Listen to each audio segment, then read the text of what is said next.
Greetings to get more clients. All right. So obviously, I'm not your host, Lynn, but I am stepping in today for Lynn as she is speaking somewhere else at this time. And I'm thrilled. Today's title of the show is How to Use Body Language for Winning Sales Conversations. Always important. So, for sales, body language is worth studying up on, as common gestures can hint at something deeper going on in the conversation. Reading body language is far from easy. It takes patience, practice, and a whole lot of observation. Yet the words can be landing that important sale. Okay, so I'm going down through my notes today to make sure that I've got the teaching sales techniques is part of what happens here at Get More Clients. And to get great at making sales, learn body language. It can often mean the difference between sales, a sale, or walking away empty-handed. So as I said before, it's not always easy to learn how to do body language. But if you've got some of the key parts of that, using body language in your conversations about sales is really going to help move you forward. So by the end of today's show, these are three things that you're going to know. The different types of nonverbal communication or body language. Recognize common signs of anxiety, loathing, deception, and a few more examples, right? Then I'm going to give you some tips on improving your body language. So, first off, did you know that your body is a powerful communication tool? Yeah. The facial expressions, gestures, posture, and tone of voice are tools of your trade. So today we're going to explore your non-body language, and I'll give you some tips, like I said, on how to read and use to build a better relationship. These work not only in your work, but home too. So just what is body language? If we master the skill of communicating effectively, then we have better relationships and personally and professionally, as I said. But it's not just about the words that you use. It is also the nonverbal cues.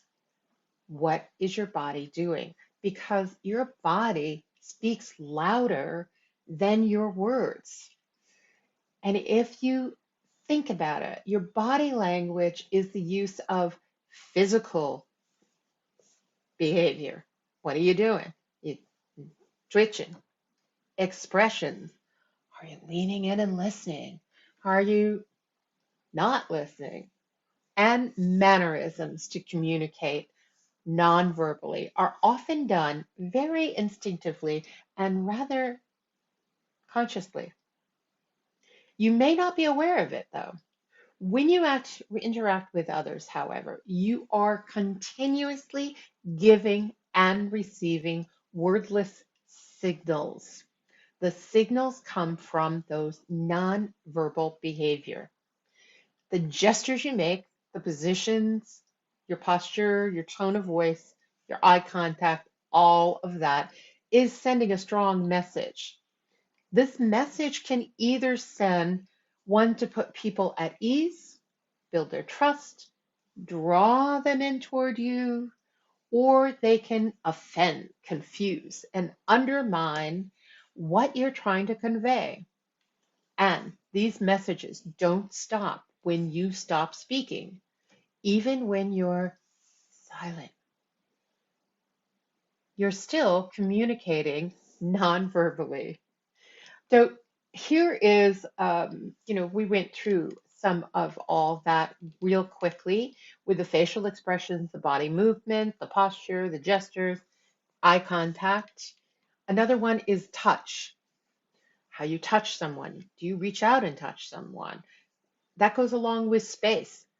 Do you want to be intimate and close with someone you're talking about? Or are you backing off and giving them space? And your voice. Your voice is so important. If you've got a voice that just repeats like this, then you're going to lose your audience. If your voice is something that is excited about what you're selling, it's excited about offering this to someone else, the product, what the service, whatever it is, your voice is going to tell that. And people pick up on those clues. They'll go, oh my God, this person has a great service. They're so excited about what they're selling and they're happy to be here with me. And I think I need this. So your voice can tell a lot. Reading body language is far from easy, though. Like I said, it takes patience, practice, and a whole lot of observation. So we're going to consider the person's eyes and hands tend to say more about how they actually feel than the words coming out of their mouth.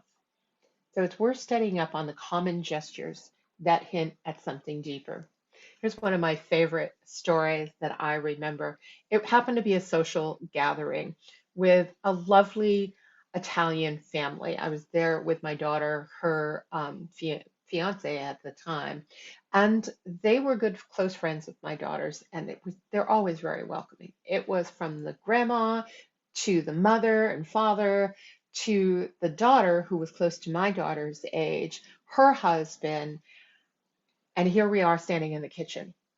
Now, if you know some of the Italian family, you know that they are talking nonstop. Their hands are talking as well, and they are making eye contact. But what I found so fascinating is I didn't have to say a word to be part of any of the three conversations going on around me. All I had to do was turn, listen. They'd make eye contact, make their point, and keep on talking. And then I could turn to someone else. It was a lovely conversation, and it was so much fun for me to be there because they love having conversation and being with family.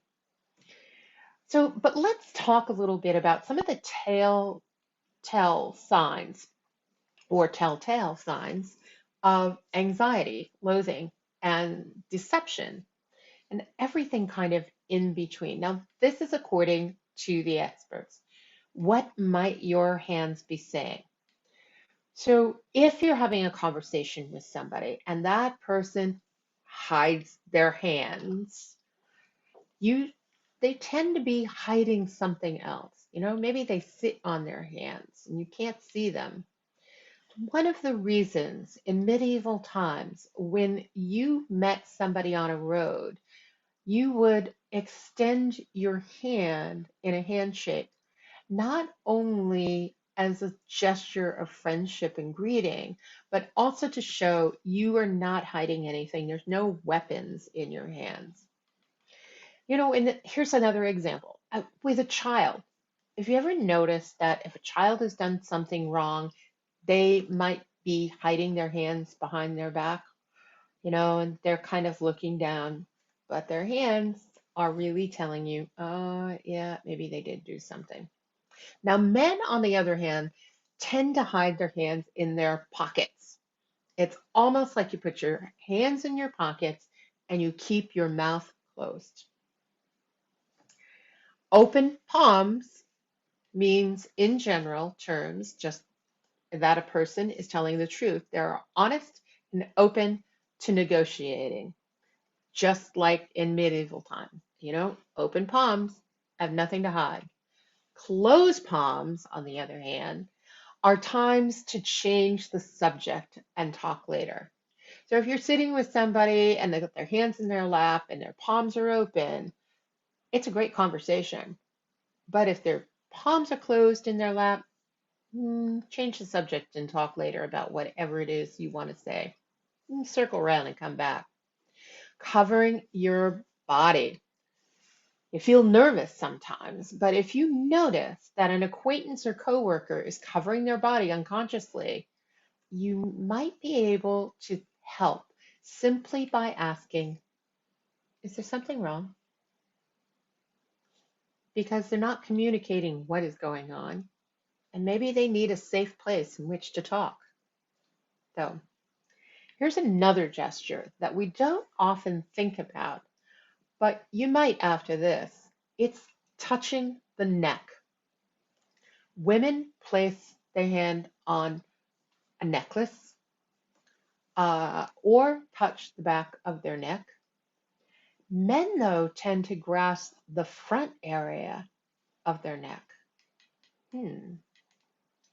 Here's another one, puff out chest. You puff out your chest, it may mean that person is not sure about themselves, but they're going to look larger than life, right? These are all things that can help you tap into making that sale. And we're going to move on now to the head, because what about the head? During an argument, if the front of the head is lowered toward the ground, the listener dislikes or disagrees with the speaker. Ooh, very telling, right? So, how do you know when a woman is coy? You ever think about that? We don't usually use coy as a word anymore, but if a woman's kind of coy, then they're going to be lip biting and they might flip their hair. That flip of the hair is often a female sign of flirting. So I think we're kind of aware of that one more than we might realize. How about, oh, bored body language? It gives a person a true feeling, just like, oh, oh my. They're bored with what you're saying. They're not really there. I don't know if you can hear anything, but drumming the fingers on the desk. How many times you sat with somebody and they're kind of drumming their fingers on the desk? Or how about this one? When they are glancing at the clock, they're constantly looking to see, is this, it's like, is this over yet? Are we done? I can almost guarantee they'd rather be anywhere else than with you, right? So less obvious body language cues that indicate someone is bored might be someone who stretches out their legs fully in front of them. We don't often think of that because we think, well, that person might be just relaxed, but secretly, they're losing interest in what you have to say, even if they don't want to admit it. Because when we're engaged with someone, our body physically is right there, engaged with them. And if you think that you're stretching out your legs, as I'm doing in front of my desk, that's a sign that they might be losing interest. And they're not necessarily wanting to tell you that. They're being polite and they're listening to what you have to say. Believe it or not, your feet can give away how you feel just as much as your facial expression can. So, if you walk into a room and the person that you're meeting has neutral facial expressions and you're not gaining anything from that, look at their feet. Are their feet straight ahead or are their feet turned to the side? One way or the other, turned to the side. If they're turned to the side, they're really saying, I don't like you. I really don't like you. And it's not personal because it's about them. It's not about you. So here are some of those clues that I've just given you. And now you're kind of going, well, how to improve nonverbal communication, right? Nonverbal communication is rapidly flowing back and forth process. That requires your full focus on the moment to moment experience. And if you're planning what you're going to say next, checking your phone, or thinking about something else, you're almost certain to miss the nonverbal cues, not fully understand the subtleties of what is being communicated, as well as being fully present.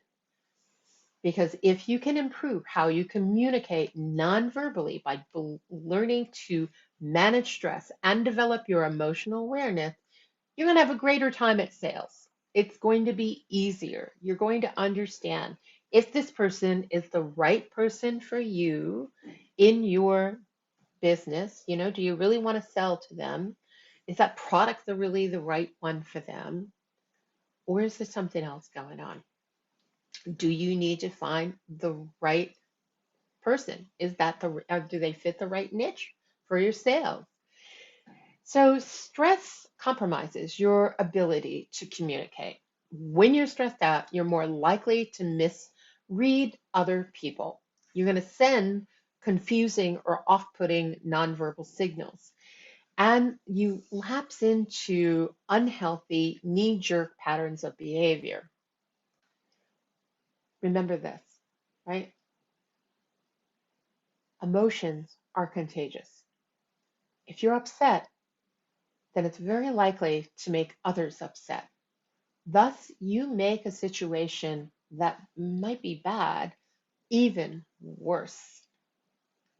It's not open for sales if you're not in a better mood, if you're not tone it down, be centered, and to understand what you need to do. And that's what this is all about anyway. So if you understand that non-verbally, even though you want to go in there and make a sale, you're telling someone, no, I'm all stressed out. This is not working. That's what they're going to feel. That's what they're going to go away with. Now, what if you're so overwhelmed by that stress? How do you then handle it or manage it? Well, very simply, take a time out, right? It happens to all of us. We do have a tendency to look at our phone before we go into a room, right? It dinged. You got to look at the message. Now, maybe that message that was just sent to you puts you in a little bit of a downer. So take time out. When you take time out to calm down before you jump into the conversation, or even during a conversation, it's okay to take a moment to back off, to realign your emotional equilibrium, take a few breaths, because then it's going to start your mind going at a better pace. You'll feel more equipped to deal with the situation in a positive way. So, the fastest and surest way to calm yourself down and manage stress in the moment is to employ your senses, right? What you see, hear, smell, taste, and touch, or a soothing motion. Now, there's been studies that viewing certain photographs elicit different emotions. Lots of them have been done where they've quickly in succession showed a picture of a baby and people get this warm, happy feeling. Then they might show a vision of um, war and you get the down feeling. And then you show another picture, right? And it goes up and down, whatever. They've been able to trace what your feelings are and how quickly you can go through that. So carry with you a photo, something that makes you uplifted and happy, like of your child or your pet. Smelling a favorite scent is also another one. Listening to a certain piece of music. That's done a lot by people who go on stage or performers or athletes. They're listening to some kind of upbeat music to get them going and to be ready to raise the roof, right? They're getting that contagious feeling. Or if you're really having a hard time, squeeze a stress ball. You can easily have that in your pocket. And that quickly relaxes and refocuses you. Since everyone responds differently, you may want to experience and find out what the best sensory experience is that works for you. So, in order to send an accurate nonverbal cue, you need to be more aware of your emotions and how they influence you, and also be able to recognize the emotions of others and their true feelings behind the cues they are sending. So, being emotionally aware enables you, and I'm going to quickly go through some of these, accurately read other people, including their emotions. It's all part of the unspoken message they're sending. Create trust in relationships by sending nonverbal signals that match up to your words. Respond in ways that show how others that you understand and care. Many of us are disconnected from our emotions, especially strong emotions such as anger, sadness, fear, because we've been taught to try and shut off our feelings. But while you can deny or numb your feelings, you can eliminate them. They're always there and they're still affecting your behavior. By developing your emotional awareness and connecting with even the unpleasant emotions through a gain greater control over how you think and how you act. All right. So we're going to go through in the time allotted here some evaluating nonverbal signals. All right. Eye contact. Is the person making eye contact? If so, is it over intense or is it just right? If it's just right, keep going. If it's over intense, back off just a little bit. Facial expressions. What is their face showing? Is it mask-like, unexpressive, or emotionally present and filled with interest? Tone of voice. We've touched on that before, right? Does the person's voice project warmth, confidence, and interest, or is it strained and blocked? Posture and gesture. Is the body relaxed or stiff and immobile? Are their shoulders tense and raised or relaxed? Touch. Is there physical contact? Is it appropriate in the situation? Does it make you feel uncomfortable? Especially true if you're a woman. Intensity. Does the person seem flat, cool, and disinterested? Or are they over the top and melodramatic? Timing and place.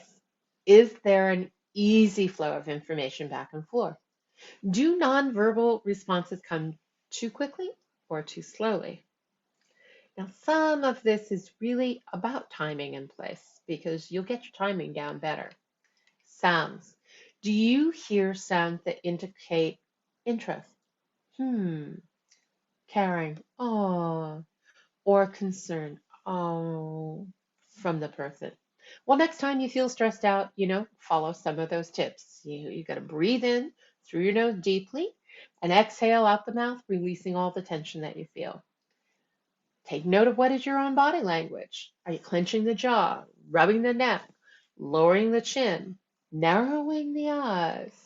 Slowly relax around those areas and lower your shoulders. Focus on your heart and think, what is opposite feeling of what I feel right now? Breathe in this feeling and it will change your body and your language. It'll help trigger a new emotion when faced with stress again. The bottom line on all of this is that you are looking to get more clients. You're looking to make a sale. And it could be that most important sale that you'll ever make. Or maybe it's just the start of the first sale that you make. What you think and how you feel affects your body and how you present yourself to someone else. So, in all of this, practice. Practice it in front of a mirror. Have patience. Patience with the people around you. You can just start with an everyday conversation. If you share your house and living with someone, practice there. Just be aware of what they're saying and what they're doing. Also be aware of what you're saying and doing. It'll help with your spouse, with your children. It's even going to help with your pets because what your language is saying is what they're picking up right away. That's what they're looking at. They're listening to the tone of voice, and I mean all of them, whether they're humans or whether they're animals. It is the tone of your voice. It is how you hold your body, and what you're saying, and how you're interacting is what they're picking up on first. But here's a real clue and when you're having patience and practice and you understand. So this is going to help you with understanding. Work sometimes can be stressful, right? You feel at least like I have to get this done. I have to accomplish something. I have to move something, right? And so there can be a lot of stress and anxiety in what you're doing. Practice thinking about how you're coming off. What are those nonverbal cues in your language? But more than that, if you don't do anything else, try this tip. When you leave from home, hopefully you have enough time to decompress, to let go of the day by taking in those deep breaths. But if you don't and you walk in your front door and you're now greeted by your spouse, your partner, your children, by other family members, by your dog, are you coming in with everything from work still attached to you? How are you presenting yourself there? And what are the reactions? Are they coming up with you to open arms and loving hearts and you are, wow, I've just had this terrible day. Everything is going wrong. Do they stop? Do they back off? Do they disappear back into the house somewhere? They might. But if you start to unwind and think about how even if you had a bad day, what they're offering you can be uplifting. And that's part of making those sales, right? It's part of get more clients. So I'm Leslie Nace, and entrepreneurs hire me to get to the core of communication because most fail to speak the language of their listener and are missing out on connections, relationships, and resolutions to maximize success. And the mission of this show is to educate, inspire, and motivate women around the world to build a robust sales strategy to get more clients. Because most can't get more clients and haven't a clue why. So I want to thank you on behalf of Lynn and her team for coming in today and listening. So Lynn will be back soon, and you can always hop on a call with her. She is truly gifted at this, and you deserve to shortcut your success with the right support. So if you're looking to do that, you can go P2Q. That's the letter P, the number two, and the letter Q at Win Win Women. But you can also go petite to queen. Again, the letter number two, get that right. Petite2queen.com is her website. And you can connect with her on the website and stay current with all their insightful advice, breakthroughs, advantages, and never miss an episode of Get More Clients because you can sign up for their weekly wisdom newsletter at, again, petite2queen.com. So next week, you can get more clients. Lynn will be back, and thanks for joining me today. And take care. Bye.